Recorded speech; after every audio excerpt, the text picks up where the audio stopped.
शहर शहर कोरोना का कहर। नमस्कार, लोकमंच न्यूज देख रहे हैं आप। मैं हूं आपके साथ सुरभि राजपूत। पूरे देश में कोरोना की वजह से हाहाकार मचा हुआ है। कोरोना महामारी अब गांव में भी दस्तक देने लगा है। आपको बता दें, बीते 24 घंटे में पूरे देश में कोरोना के 2,81,386 नए मामले सामने आए। संक्रमण से 4,106 लोगों की जान भी गई। हालांकि राहत देने वाली खबर यह है कि बीते 24 घंटे में 3,78,741 मरीज स्वस्थ हुए हैं। संक्रमण की बढ़ती रफ्तार, बेकाबू रफ्तार, पूरे देश में कोरोना का कहर जारी है। उत्तर प्रदेश, मध्य प्रदेश, उत्तराखंड, सभी राज्य में संक्रमण की जो रफ्तार है वो बेकाबू है। हालांकि अगर हम पहले के मुकाबले अब की तुलना करें तो पहले के मुकाबले अब कोरोना संक्रमित मरीजों की संख्या में कमी ज़रूर देखने को मिली है, लेकिन अभी भी मौत का जो आंकड़ा है वो आसपास ही बना हुआ है। अगर 3 लाख के तकरीबन लोग संक्रमित हो रहे हैं तो 4,000 लोगों की जान भी जा रही है। संक्रमण को देखते हुए पूरे देश के 25 राज्यों में कोरोना कर्फ्यू लागू किया गया है। 25 राज्यों में कोरोना कर्फ्यू के तहत ही लोग आ जा सकते हैं, लोग अपने रोजमर्रा के जीवन में काम कर सकते हैं, लेकिन बावजूद इसके संक्रमण पूरे देश में पैर पसार चुका है। शहर ग्रामीण दोनों क्षेत्रों में ही संक्रमण की रफ्तार बेकाबू है। अब कोरोना महामारी के साथ साथ ब्लैक फंगस ने भी पूरे देश में पैर पसारने शुरू कर दिए हैं। यूपी के लखनऊ के अंदर ब्लैक फंगस की वजह से 2 मरीज की जान भी गई है। और इस पर ज्यादा जानकारी के लिए और इसी पर चर्चा करने के लिए हमारे साथ उत्तर प्रदेश से आसिफ बेग जुड़ गए हैं, ब्यूरो चीफ, और हमारे साथ मनीष कागरान, स्टेट हेड उत्तराखंड से जुड़ गए हैं। हमारे साथ लतीफ अहमद सिद्दीकी, मध्य प्रदेश ब्यूरो चीफ जुड़ गए हैं। आप तीनों का ही सबसे पहले स्वागत है लोकमंच न्यूज में। और सबसे पहले आपसे शुरुआत करेंगे आसिफ। यूपी में संक्रमण की बेकाबू रफ्तार, कोरोना कर्फ्यू लगाया गया है, लेकिन फिर भी अगर हम पहले और अब की कोरोना कर्फ्यू का बात करें तो उतनी सख्ती नहीं है जितना पहले कोरोना कर्फ्यू के दौरान और लॉकडाउन के दौरान देखा जा रहा था। क्या पीछे इसकी वजह है आसिफ? हेलो आसिफ, क्या आप हमें सुन पा रहे हैं? तो लग रहा है कि किसी टेक्निकल इशू से की वजह से उन तक हमारी आवाज नहीं पहुंच पा रही है। अब हम सीधा मनीष के पास चलते हैं। मनीष, क्या आप हमें सुन पा रहे हैं? हाँ बिल्कुल सुरभि जी। मनीष, उत्तराखंड में भी कोरोना की रफ्तार बेकाबू है। ये उत्तराखंड पहले ऐसा था कि अगर हम पिछले साल की कोरोना की बात करें तो संक्रमण के मामले और कोरोना मरीज के मामले ना के बराबर थे, लेकिन आज स्थिति बहुत उलट है, बहुत बुरा हाल है उत्तराखंड का भी। इसके पीछे क्या वजह रही है संक्रमण की बढ़ती रफ्तार को लेकर? बिल्कुल सुरभि, देखें तो अगर बात करें इस समय की जो कोरोना है, कोरोना पहाड़ चढ़ चुका है। अगर हम बात करें तो सबसे पहले जो देहरादून जिला था उसके अंदर कोरोना के संक्रमित जो केस से ज्यादा आ रहे थे, उसके बाद धीरे धीरे हरिद्वार जिला और फिर नैनीताल जिला। अगर हम पूरे उत्तराखंड के अगर हम 13 जिलों की बात करें तो उसमें से 3 जिले ऐसे थे जिसके अंदर कोरोना से संक्रमित जो केस थे उनकी संख्या ज्यादा थी। इस समय अगर हम बात करें तो इस समय नंबर 1 जो चल रहा है, इस समय देहरादून जिला चल रहा है। अब करीबन यहाँ पर 26,000 से ज्यादा इसमें एक्टिव केस है। और अगर हम यहाँ पर अगर मृत्यु दर की बात भी करें तो करीबन 2600 से ज्यादा यहाँ पर मृत्यु दर भी देखी जा सकती है। उसके बाद अगर हम बात करें तो आपका हरिद्वार जिला आता है जहाँ करीबन 11,000 से ज्यादा जो एक्टिव केस यहाँ पर नजर आ रहे हैं, और फिर नैनीताल जिला नजर आता है। तो फिर भी अगर हम देखें तो जिस तरीके से उधम सिंह नगर जिला है और जिस तरीके से टिहरी जिला है और जिस तरीके से पौड़ी जिले ने संक्रमित केस यहाँ से निकलते आ रहे हैं, करीबन 5,000 6,000 के करीब यहाँ पर एक्टिव केस इस समय देखे जा सकते हैं। तो ये बहुत चिंता का विषय है। तो कहने का मतलब ये है कि पहाड़ की वादियों में भी कोरोना आ चुका है और कहीं ना कहीं दूर दराज तक कोरोना की दस्तक कहीं ना कहीं सुनने को मिल जाती है सुरभि। बिल्कुल मनीष, अगर हम धरातल स्तर पर बात करें, क्योंकि आप ग्राउंड रिपोर्टिंग करते हैं, तो आपने क्या स्थिति देखी? कोरोना की वजह से क्या लोगों में डर है, या फिर जो सरकार गाइडलाइन लोगों से कहती है मानने के लिए, क्या सच में लोग पालन करते हैं, या फिर प्रशासन की डर की वजह से कोरोना गाइडलाइन को मानने को मजबूर होते हैं लोग? मनीष देखिए सुरभि, अगर हम बात करें जिस तरीके से अगर सबसे पहले जब अगर हम फेज 1 की बात करें तो कोरोना सबसे पहले शुरू हुआ था तो उसमें जो प्रशासन ने बड़ी सख्ताई दिखाई थी। और सख्ताई में प्रशासन ने ये दिखाया था कि अगर किसी एक गली के अंदर कोरोना मरीज अगर पाया जाता है तो पूरी गली की गली सील कर दी जाती थी और उस गली के अंदर फट्टे लगा दे, 3 शेड लगा दिया जाता था और बाहर उसके एक कैंप लगा दिया जाता था जहाँ पर जो जो खाने की सामग्री है या दूध वाले की जो है वो प्रतिदिन आते थे। पर अगर हम इस बार की बात करें, अगर देखें तो हर गली के अंदर एक कोई ना कोई कोरोना संक्रमित केस यहाँ पर पाया जाता है और सरकार की तरफ से कोई भी गलियां अभी तक सीज नहीं करी गई है। तो कहने का उद्देश्य ये भी है सुरभि की जिस कोरोना संक्रमित केस इतने ज्यादा हो चुके हैं, गली गली में केस हो चुके हैं और आज की तारीख में गली गली में मृत्यु कहीं ना कहीं कोरोना की वजह से सुनी जा सकती है। तो ये एक बहुत चिंता का विषय है। प्रशासन बहुत लेट आया, ये जो कर्फ्यू जो लगाया है बहुत लेट लगाया प्रशासन ने। जिस तरीके से इनको पहले ही कर्फ्यू लगाना चाहिए था, सच्चाई दिखानी चाहिए थी, जिससे कि ये जो उत्तराखंड है, उत्तराखंड में इससे ज्यादा केस इससे पहले कभी नहीं आए। और जो दूसरी जो लहर है सुरभि, इस लहर में तो उत्तराखंड की जो वादियों के अंदर ही कोरोना चला गया है, यहाँ तक कि पहाड़ों में, जहाँ पहाड़ों में कहीं भी कुछ सुनने को नहीं मिलता था, आज पहाड़ों पर भी लाइन लगी हुई है सुरभि। बिल्कुल बिल्कुल, मनीष बनी रहेगा। सीधा चलते हैं आसिफ के पास। आसिफ, क्या आप हमें सुन पा रहे हैं?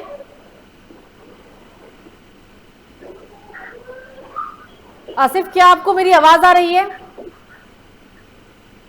जी जी जी जी आसिफ, यूपी के अंदर हालांकि पहले से स्थिति थोड़ी बेहतर है क्योंकि संक्रमित मरीज कम आए हैं, लेकिन अभी भी मौत का जो आंकड़ा है वो ज्यों का त्यों बना हुआ है। धरातल पर क्या स्थिति है अभी कोरोना को लेकर? आसिफ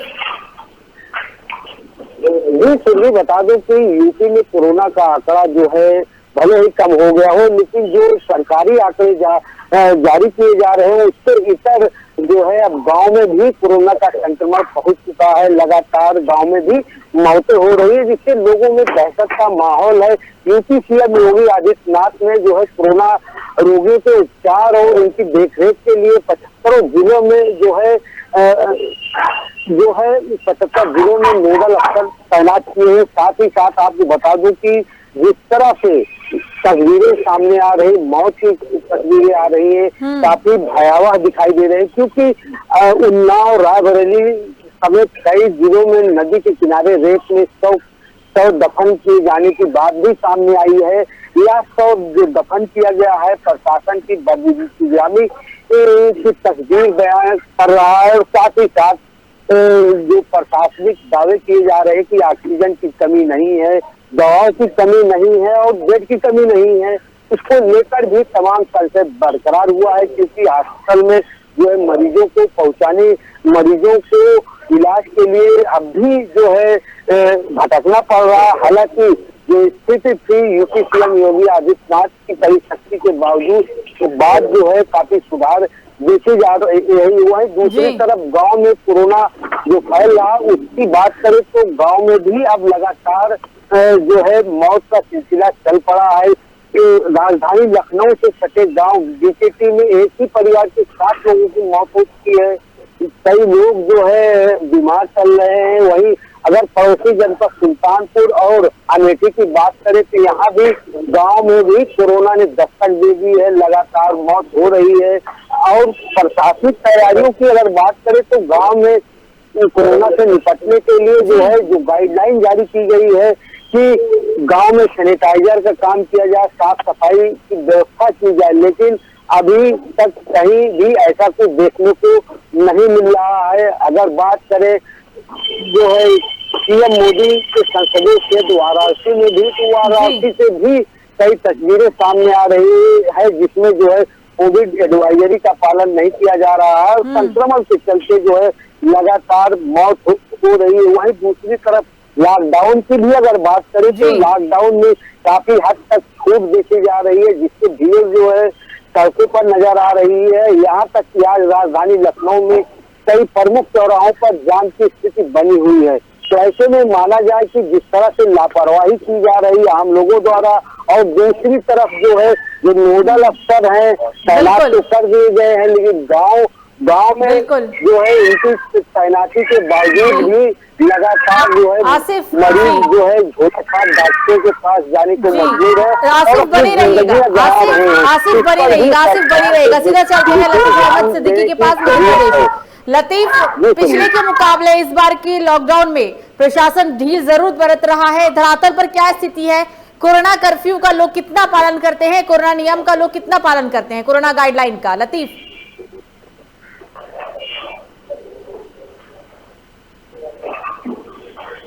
लतीफ क्या आप हमें सुन पा रहे हैं? जी सर जी, आवाज आ रही है। जी, लतीफ, मेरा प्रश्न आपसे ये है कि पूरे देश में कोरोना की रफ्तार बेकाबू, लेकिन अच्छी खबर 2 से 3 दिन पहले से अब ये देखने को मिल रही है कि जो आंकड़ा 4 लाख तक पहुंच गया था, या 4 लाख से ज्यादा यूं कहे हम, अभी उसमें गिरावट है। तकरीबन 2,80,000 24 घंटे पहले मामले दर्ज किए गए हैं। अभी क्या स्थिति है मध्य प्रदेश की? लोग कोरोना गाइडलाइन का कितना पालन करते हैं और कोरोना कर्फ्यू का कितना पालन करते हैं धरातल स्तर पर? लतीफ जी, फिर भी मैं आपको बता दूं कि मध्य प्रदेश में जिस तरह से कोरोना पे काबू हुआ था, लेकिन आज इस काबू में है।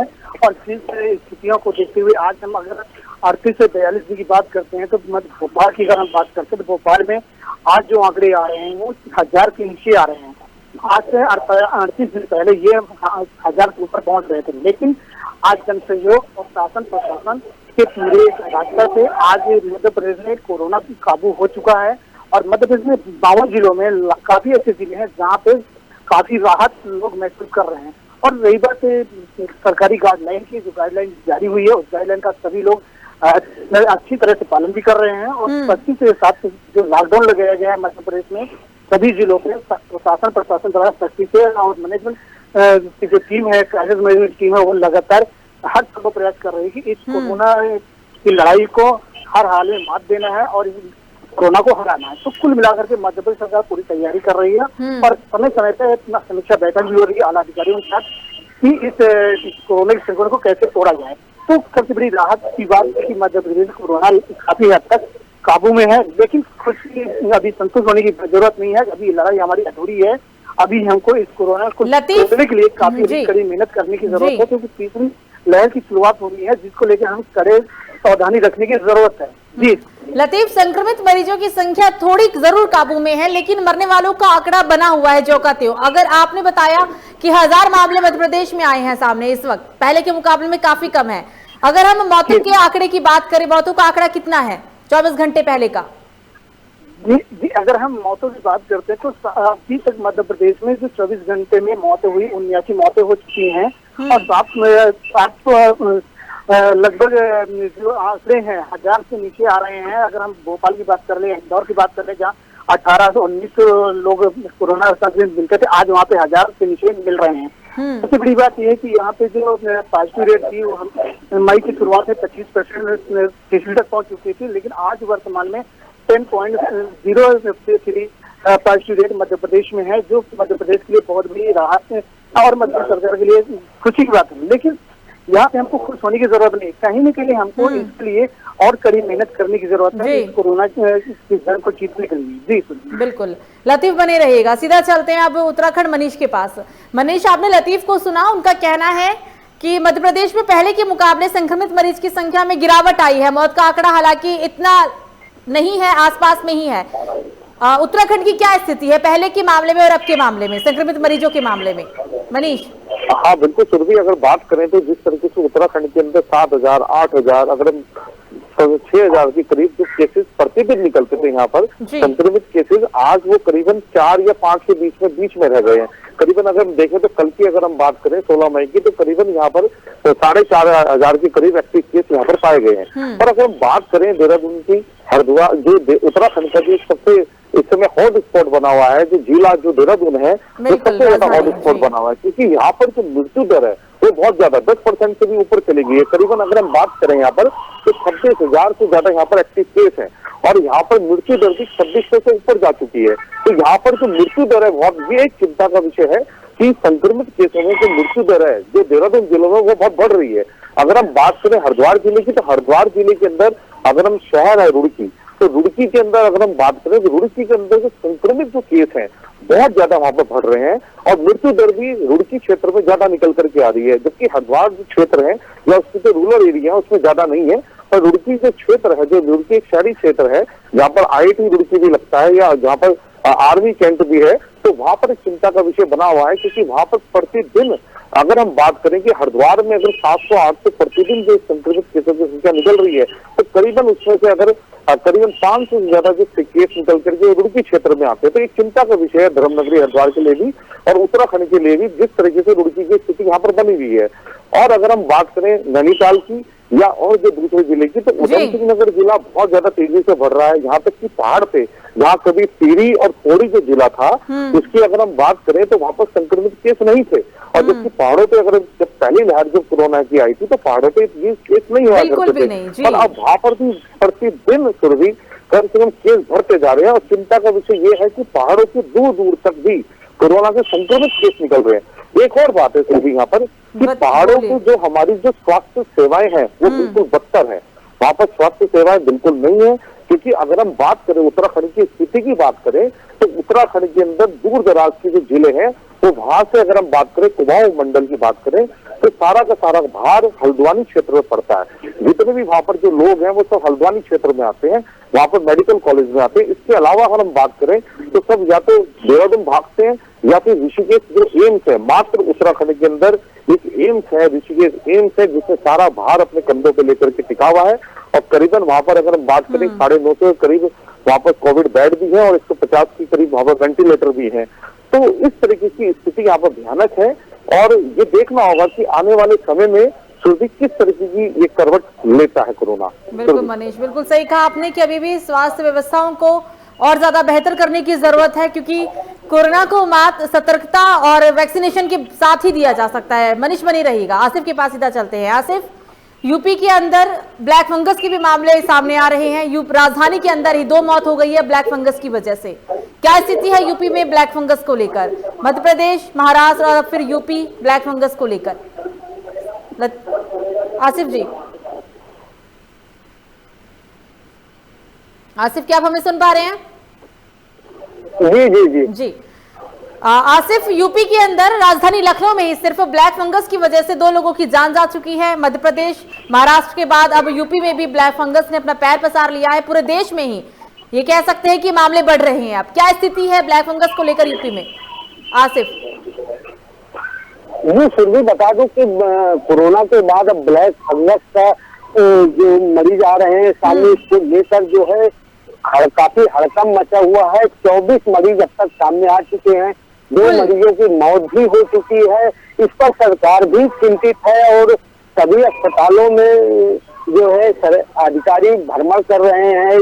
डीएम अभिषेक प्रकाश ने राजधानी के कई अस्पतालों का भ्रमण किया और इस ब्लैक फंगस के उपचार के लिए बेहतर व्यवस्था किए जाने के निर्देश मातहतों को दिए हैं। लेकिन जिस तरह से ब्लैक फंगस से मौत का सिलसिला शुरू हो चुका है, इससे लोगों में दहशत है और इसके उपचार के तो व्यापक इंतजाम करने की मांग जो है समाज सेवी भी कर रहे हैं। आपको बता दूं कि जिस तरह कोरोना काल में जो है जो तैयारियां थी अधूरी थी, जिससे कोरोना के चलते काफी मरीजों की मौत हो चुकी है। शमशान में भी लाशों की कतार लगी हुई थी और यहाँ तक कि नदियों में भी लाशें देखी गई। इसको लेकर अब आम लोग भी काफी चिंतित है। अगर ब्लैक फंगस की जिस तरह दस्तक हुई है उस पर अगर सरकार की तरफ से कोई कोशिश न की गई, व्यापक इंतजाम न किया गया और इलाज का बेहतर इंतजाम न हुआ, अब तो इससे भी लोग काफी संख्या में लोग चपेट में भी आ सकते हैं। क्योंकि जिस तरह से जो है लगातार जो है ब्लैक फंगस को लेकर जो है लोगों में दहशत का माहौल है। और वहीं जो है आपको बता दूं कि जो नोडल अफसर है 75 जिलों में तैनाती जिनकी की गई है, वह कोरोना के साथ साथ ब्लैक फंगस पर भी दिशा निर्देश दे रहे हैं, हॉस्पिटल चेक कर रहे हैं, दवा है कि नहीं है और मरीजों के साथ इस तरह जो है उनका इलाज किया जा रहा है। इस पर भी नोडल अधिकारी जो भी तैनात किए गए हैं देख रहे हैं। लेकिन यह तो जो सरकारी दावे हैं, आंकड़े हैं, लेकिन जिस हिसाब से जो है मरीजों की संख्या में बढ़ोतरी हो रही है, साथ ही साथ जो है इलाज के चलते जो है लोगों की मौत, इलाज के अभाव में लोगों की मौत हो रही है। एक तरफ जहां कोरोना का संक्रमण गांव में अपने पांव पसार रहा है, वहीं राजधानी लखनऊ में 24 मरीजों के ब्लैक फंगस मरीजों के आसिफ आपने कहा जी आसिफ आपने कहा कि ब्लैक फंगस के कुल 24 मरीज सामने आए हैं। ये जो 24 मरीज हैं वो किन किन जिलों में से सामने आए? आसिफ जी, बता दूं कि जो 24 मरीज हैं वह जो है लखनऊ के आसपास जिलों के हैं और उन्हें उपचार के लिए भर्ती कराया गया। आपको बता दें कि जो मरीजों को मौत है वो भी जो है आसपास जिलों के ही रहने वाले हैं। राजधानी में जो है इन मरीजों का उपचार भी चल रहा है। उपचार के लिए जो है टीम गठित करने का दावा भी किया जा रहा है और साथ ही साथ जो है जो ब्लैक फंगस के मरीज आ रहे हैं उनके उपचार की बेहतर व्यवस्था के लिए जो है सभी अधिकारियों को दिशा निर्देश भी दिया गया है। लेकिन मरीजों का जो आंकड़ा बढ़ रहा है वह एक अपने आप में चिंता का विषय है, क्योंकि अब जो है कोरोना के बाद जो है ब्लैक फंगस। बिल्कुल, आसिफ बने रहिएगा, सीधा चलते हैं लतीफ के पास। लतीफ, ब्लैक फंगस की मध्य प्रदेश में क्या स्थिति है, क्योंकि महाराष्ट्र, यूपी और अब मध्य प्रदेश में भी ब्लैक फंगस के मामले आए हैं। कितने मरीज मध्य प्रदेश के अंदर कुल ब्लैक फंगस के सामने आ चुके हैं? लतीफ फिर भी मैं बता दूं कि मध्य प्रदेश में जिस तरह से ब्लैक फंगस अपना दस्तक दे चुका है और लगातार मध्य प्रदेश ऐसे कोई जिले नहीं होंगे जहाँ पे ब्लैक फंगस के मरीज न मिले हों। अगर हम भोपाल में बात करते हैं तो भोपाल में आज बीते 24 घंटे में 20 मरीज मिले जो निजी अस्पताल की अगर बात करते हैं तो वहाँ पे 34 मरीजों को भर्ती कराया गया है। तो इसलिए मध्य प्रदेश सरकार द्वारा एक नया वार्ड बनाया जा रहा है ब्लैक फंगस को दूर करने के लिए। दूसरी बात है कि सरकार द्वारा लगातार समीक्षा बैठक भी की जा रही है कि इस महामारी को कैसे बचाएं, क्योंकि ये बीमारी इतनी खतरनाक है कि इंसान के कान, नाक, गला, आंख और जबड़ों तक में पूरी तरह संक्रमित कर देती है, जो हर तरह से कुल मिलाकर के परेशानी कारण सरकार के लिए बनता जा रहा है। तो सरकार हर संभव युद्ध स्तर पर प्रयास कर रही है कि कोविड के बाद इस महामारी को कैसे लोगों को बचाया जाए। सरकार पूरे संभव प्रयास कर रही है जी। और दूसरी बात करता हूँ जिस तरह से मध्य प्रदेश में अगर हम बात करें लगातार 2-3 मौतें लगातार होती है। हम पहली मौत जबलपुर में हुई, इसके बाद अनूपपुर की बात करें, अनूपपुर एक पत्रकार संतोष गुप्ता है, उनकी भी अभी 2 दिन पहले मौत हुई है, जो यहाँ पे अनूपपुर जिले में काम कर रहे थे और नागपुर में ट्रीटमेंट के लिए गए तो वहाँ पे कोविड की जगह उनको फंगस है और ब्लैक फंगस की उनकी मौत हुई। तो कहीं ना कहीं हर मध्य प्रदेश के हर जिले में ब्लैक जो है फंगस ये पूरी तरह से दस्तक दे चुका है और साथ में एक चिंता का विषय बन चुका है कि आखिर कोविड के बाद इससे हम कैसे बचा हुआ है। कुल मिलाकर के सावधानी बरतने की जरूरत है जी। बिल्कुल, लतीफ बनी रहेगा। सीधा चलते हैं मनीष के पास। मनीष, आपने सुना कि जिस तरीके से हमने यूपी मध्य प्रदेश में बात की, ब्लैक फंगस के मरीज बढ़े हैं, आंकड़ा बढ़ा है मौत का। उत्तराखंड में ब्लैक फंगस को लेकर क्या स्थिति है? क्या कोई अभी तक ऐसी खबर सामने आई है ब्लैक फंगस मरीज को लेकर? हाँ बिल्कुल सुरभि, उत्तराखंड पहले जो कोविड के जो केसेस हैं या इनकी जो सुविधाएं हैं, स्वास्थ्य सेवाएं हैं, उसको ही पूरी नहीं कर पा रहा था कि उत्तराखंड के अंदर ब्लैक फंगस ने भी अपना दरवाजा खटखटाना शुरू कर दिया। क्योंकि अगर हम बात करें कि देहरादून और हरिद्वार जिले में करीब 4 से 5 केसेस ऐसे हैं जो ब्लैक फंगस के पाए गए हैं यहाँ पर। अब देखा जाए तो जिस तरीके से जो कोविड है, तो कोविड की स्वास्थ्य सेवा ही उत्तराखंड सरकार अभी पूरी नहीं कर पा रही है। यहाँ के लोग इस समय त्रस्त हैं।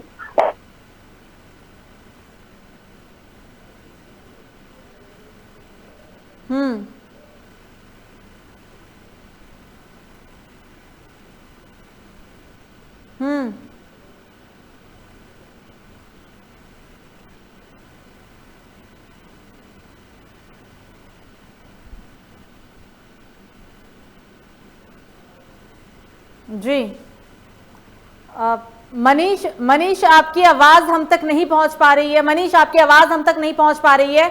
बने रहिएगा हमारे साथ, हम आपसे दोबारा संपर्क साधने की कोशिश करेंगे। सीधा चलते हैं अब आसिफ के पास। आसिफ, ब्लैक फंगस को लेकर हमने बात की आपसे, कोरोना को लेकर हम बात कर ही रहे हैं। लोगों में कैसा माहौल है? क्या लोग कोरोना कर्फ्यू, कोरोना गाइडलाइन का पालन करते हुए सड़कों पर नजर आ रहे हैं आपको? आसिफ, क्या आप हमें सुन पा रहे हैं?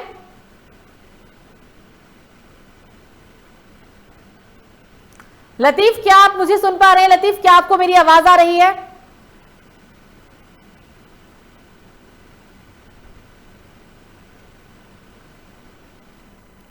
तो किसी टेक्निकल इशू की वजह से उन तक हम संपर्क नहीं साध पा रहे हैं। तो आपको बताते चले कि अब कोरोना के साथ साथ पूरे देश में ब्लैक फंगस मरीज के जो आंकड़े हैं वो भी बढ़ते जा रहे हैं। हमने मध्य प्रदेश की बात की। मध्य प्रदेश में पहले से ही सबसे पहले जबलपुर में ब्लैक फंगस की वजह से एक व्यक्ति की जान गई थी। यूपी के अंदर राजधानी में 2 लोग ब्लैक फंगस की वजह से अपनी जान गंवा चुके हैं। उत्तराखंड में भी हमारे अभी स्टेट हेड ने बताया कि 4 से 5 मामले देहरादून के अंदर सामने आ चुके हैं। पूरे देश का बुरा हाल है इस वक्त। महामारी की चपेट से अभी हम उभरे ही नहीं कि ब्लैक फंगस ने एक बार देश में दस्तक दी है। ब्लैक फंगस के मामले पूरे देश में बढ़ते जा रहे हैं। तमाम ऐसे जिले हैं जहां ब्लैक फंगस के मरीज, ब्लैक फंगस के जो मामले हैं उनमें बढ़ोतरी देखने को मिल रही है। मनीष से एक बार फिर से संपर्क साधने की कोशिश करते हैं। मनीष, क्या आप मुझे सुन पा रहे हैं? हाँ बिल्कुल, तो भी बताइए। जी मनीष, किसी कारणवश आपकी आवाज हम तक नहीं पहुंच पा रही थी। जैसे कि अभी हमने आपसे पूछा था ब्लैक फंगस को लेकर, आपने कहा कि इलाके में देहरादून के अंदर 4-5 मामले ब्लैक फंगस के सामने आए हैं। बताइए आप आगे। हाँ सुरभि, बिल्कुल, मैंने ये भी कहा कि उत्तराखंड जो सरकार है वो अभी कोविड की जो स्वास्थ्य सेवा है उनको पूर्ण नहीं कर पाई है, क्योंकि यहाँ पर अगर हम बात करें कोविड की जो स्वास्थ्य सेवाएं हैं वो पूर्ण नहीं कर पा रही है, लोगों को स्वास्थ्य सेवाएं नहीं मिल पा रही है। इतनी बेहतर स्वास्थ्य सेवा उत्तराखंड के अंदर है, क्योंकि अगर हम सरकारी स्वास्थ्य सेवाओं की बात करें तो लोग यहाँ जाना पसंद नहीं करते। अगर हम बात करें कि अगर किसी को कोविड हो जाए और उसको कहीं हॉस्पिटलाइज में करना जाए तो सरकारी हॉस्पिटल में जाने को तैयार नहीं है, पर जो लोग गए हैं वो कहते हैं कि वहाँ पर सफाई व्यवस्था, यहाँ वहाँ की जो व्यवस्था है बड़ी बदतर है। तो इस तरीके की उत्तराखंड के अंदर स्वास्थ्य सेवाएं सरकार की है और उसके ऊपर ये जो ब्लैक फंगस है ये दस्तक दे रही है। ये एक बहुत बड़ी चुनौती होगी, किसी की सरकार को भी मालूम है कि ये ब्लैक फंगस जो फंगस है ये उत्तराखंड का दरवाजा खटखटा चुकी है। एक चिंता का विषय है, आने वाले समय में ये एक बहुत बड़ी चिंता का विषय सरकार के लिए बन जाएगा, क्योंकि स्थिति अभी भी बड़ी नाजुक है उत्तराखंड की। जिस तरीके से यहाँ पर प्रतिदिन मृत्यु दर बढ़ती जा रही है और लोग मर रहे हैं, तो उसके ऊपर ये जो ब्लैक फंगस जो आई है ये एक बहुत ही चिंता का विषय है। और सरकार ने अभी इसका नोटिफिकेशन जारी भी करा, लोगों को पता नहीं है ब्लैक फंगस के बारे में, इसको किस तरह की सावधानी रखें, कैसे रखें। तो ये भी एक बहुत बड़ी चिंता है कि लोगों किस तरीके से जागरूक करें। मनीष, वक्त की कमी है हमारे पास, 30 सेकंड में अपना जवाब दीजिएगा। आखिरी सवाल आपसे ये है कि कोरोना को देखते हुए लॉकडाउन की अवधि बढ़ाई जा रही है पूरे राज्य में ही, पूरे देश में यूं कहे कि लॉकडाउन की जो अवधि है वो लगातार बढ़ती जा रही है। ऐसे में अभी 24 मई तक के लिए कुछ राज्यों में लॉकडाउन को बढ़ाया गया है। क्या लगता है आगे लॉकडाउन फिर से बढ़ेगा आपके अनुसार? मनीष। हाँ बिल्कुल, अगर हम बात करें सूत्रों की तो उत्तराखंड के अंदर भी लॉकडाउन आगे बढ़ेगा, ये पूरा बढ़ चुका है ये। और हरिद्वार डिस्ट्रिक्ट की बात करें तो ये भी ये शाम तक सारे आदेश आ जाएंगे, क्योंकि इस समय स्थिति बदतर है और लॉकडाउन ही सरकार का एकमात्र उपाय रह गया है। सरकार के पास कुछ नहीं है इस समय सिर्फ लॉकडाउन के अलावा। बिल्कुल बिल्कुल, मनीष बने रहेगा। सीधा चलते हैं आसिफ के पास। आसिफ, यूपी में लॉकडाउन के समय 24 मई तक के लिए एक बार फिर से बढ़ा दी सभी पूरे राज्य में। 25 पूरे देश के 25 राज्य ऐसे हैं जहां कोरोना कर्फ्यू लगाया गया है। आपके मुताबिक क्या लॉकडाउन की जो अवधि है 24 मई के बाद फिर से देखने को मिल सकती है बढ़ी हुई? आसिफ।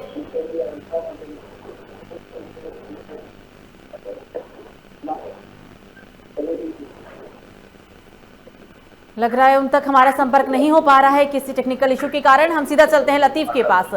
लतीफ, लॉकडाउन को लेकर हम बात कर रहे हैं। हमने मनीष से बात की, मनीष ने कहा कि जैसे स्थिति अभी देश में बनी हुई है एक मात्र लॉकडाउन ही सोल्यूशन बचा है, एक मात्र जो लॉकडाउन है वो ही समस्या का समाधान बचा है। आपके हिसाब से क्या मध्य प्रदेश में लॉकडाउन की अवधि फिर से बढ़ सकती है? फिर भी मैं आपको बता दूं कि इस संक्रमण को तोड़ने का एक ही रास्ता है कि संपूर्ण लॉकडाउन लगाना। जब मध्य प्रदेश के बहुत जिलों में लगभग 24 तारीख, 30 तारीख और 31 तारीख के लिए संपूर्ण लॉकडाउन लगा दिया गया है। कुछ ऐसे जिले हैं जहाँ पे 5% से कम फांसी रेट आया, वहाँ पे कुछ रियायत दी गई है। इसके अलावा कोई दूसरा विकल्प नहीं है कि हम संक्रमण तोड़ने के लिए यदि हम संपूर्ण लॉकडाउन नहीं लगाते तो इसको तोड़ना संभव नहीं है। इसलिए सरकार ने आसान विकल्प तरीका ये कि संपूर्ण लॉकडाउन लगा देना ही बेहतर होगा। बिल्कुल बिल्कुल, बल्कि पूरे लोगों के लिए एक यही समाधान है या फिर हमारे लिए सिर्फ यही समाधान बचा है कि लॉकडाउन लगाकर ही संक्रमण की चेन को तोड़ा जा सके? आप तीनों का ही हमसे बात करने के लिए, चर्चा में शामिल होने के लिए शुक्रिया। संक्रमण की बढ़ती रफ्तार, बेकाबू रफ्तार, ऐसे में ब्लैक फंगस ने देश में दस्तक दे दी है। उत्तराखंड, मध्य प्रदेश, महाराष्ट्र, यूपी संक्रमण के मामले बढ़े हैं और इन्हीं जिलों में ब्लैक फंगस के मामले भी तेजी से बढ़ते जा रहे हैं। और इसी को लेकर हमने अपने स्टेट हेड ब्यूरो चीफ से बात करने की कोशिश की और जानने की कोशिश की कि धरातल में वास्तविक में क्या स्थिति है। फिलहाल अभी के लिए मुझे दीजिए इजाजत। लोकमंच न्यूज पर खबरों का सिलसिला जारी रहेगा। नमस्कार।